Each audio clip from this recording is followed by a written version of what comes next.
Welcome back to the SHRM India Annual Conference and Exposition 2015. Apart from world-class speakers, latest HR products and services, assemblage of over 900 delegates, the SHRM HR Awards 2015 was the focal point of the conference. The awards were founded on the philosophy to recognize organizations which have excelled in bringing next into their people practices and empowered human resources to become a strategic business partner. There are strong arguments from experts that it is time to say goodbye to the Department of Human Resources. A big debate was conducted on the subject, which saw strong opposing views as well. How effectively do you think HR is partnering the leadership team and CEO in getting their active role in building capability in the organization? The question to answer is what role do each play? And my submission would be, to kick off today's topic, would be that, I think the CEO needs to look at the CHRO as a mirror to the organization, to see a different point of view so that the decisions that are made are better together. Prithvi, just in time. No, actually, what you were saying and what you started with, that CHROs have to be a business partner and a people's partner kind of a thing. Actually, in my opinion, I think that the trinity, the triad of a successful organization has to be a CEO, CFO, and CHRO. So I think it has to be a lot more integrated rather than just being a business partner. And I think maybe you are coming to that same point. They have to be a lot more integrated into the central decision making and strategic thought and not seen as a transactional or external partner. Do you think HR folks actually know what's going on in the hearts and minds of their workforce? I think it really depends on the organizations. I think the IT and the services organizations, particularly because they've been growing on a base of very young workforce. So I think the HR departments in these organizations really have had to listen. I think listening is the most important skill of the HR organization. If you don't listen, you can be good at everything else, but you're not going to get the point at all. I think the role of HR is to put in an animalistic form, make sure the company is human, make sure the company is human. There are ways, that each companies will have challenge, whether to be more people focused, whether to be profit oriented, but there is always a human way of going about things. One criticism I hear about HR is that it has lost the generosity of spirit and that heart-to-heart connection with people. I think it's even more true for the manufacturing sector. And over the last few years with, growth in technology and other areas, HR as a function in general has become too focused on the service and the softer side of the business.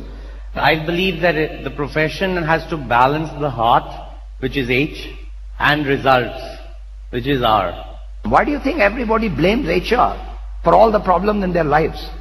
HR is unfortunately at the forefront, but everyone has to have be on the same page. Unless they are, you can't do anything.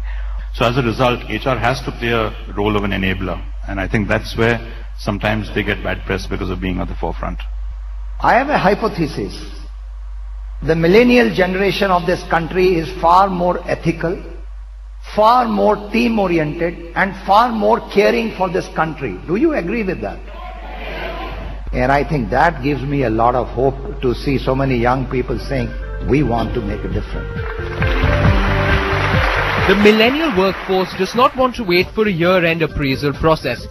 This has prompted a few organizations to revamp their feedback systems. Based on this, the conference witnessed a panel discussion on the need for changing the recognition systems in an organization. A reward or a recognition, in our view, should be looked at from the recipient's point of view. Because what you're trying to do is motivate somebody who gets it, not always the person who's giving it. And you do have those challenges. You have those challenges where managers think that by giving a higher salary hike or by giving, a certain material gift, people will get motivated. And I think it's contingent on the HR community to bridge those gaps.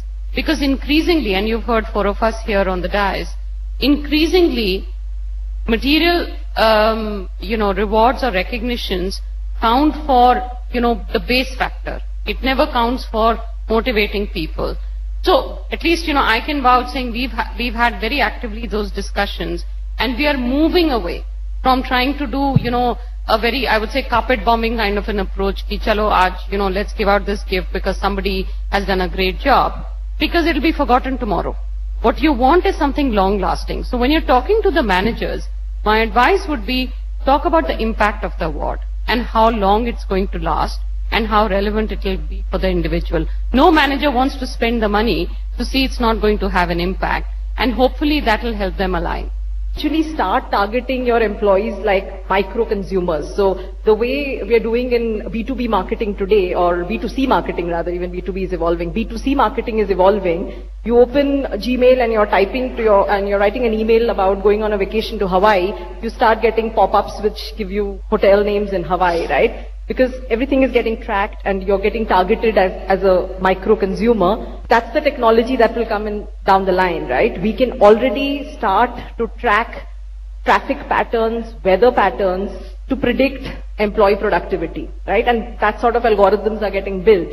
And you can start very soon down the line, you will be tracking Facebook posts, Twitter posts, to see what is the sort of recognition a person likes to get. Each individual will be different, is different. Some will want to meet the CXO, some will want money, some will want a handshake. Everyone will want different things, and you can start tracking and targeting reward programs based on individual preferences as you start to track the data. SHRM India has always been a leading provider of resources to serve the needs of HR professionals. This year's conference lives up to the theme of velocity by ending it on a truly motivating session by the man behind making Kolkata Knight Riders a winning team. What makes KKR? What is KKR? Is it the players? Is it the owners? Is it the captain? Is it the fans? So we figured out that there's only one way to actually play this game. And that's saying that none of these people are the heroes in our conversation. The only hero in the conversation is this team and the long-term benefit of the team. So we took that paradigm and we said, nothing, it doesn't matter what Saurav Ganguly thinks, it doesn't matter what the team thinks, it doesn't matter what the fans think. So that's when we came. And what did we do after that? On that auction, we had, these were the 2011 auctions. All these people are team owners. But do you know who the odd one out here is? Anyone? Who was the odd one out here in the 2011 auction? Does anyone remember? Anyone? Shah Rukh, somebody said, right? It's Shah Rukh because he was the only one not on the table. He was the only one not pressurizing his team to take decisions. He was the only one not there, because when you have your owner sitting beside you and he sort of looks and says, I really like that player, it's extremely difficult for you to say that's not really in our plans, please forget about it. So to be able to allow your team to breathe, your ownership also, the owners also have to give the management team the opportunity to do what they have to. You cannot be sitting with them, because you have to give them the higher call. You have to give them the higher order. After that, it's their job to.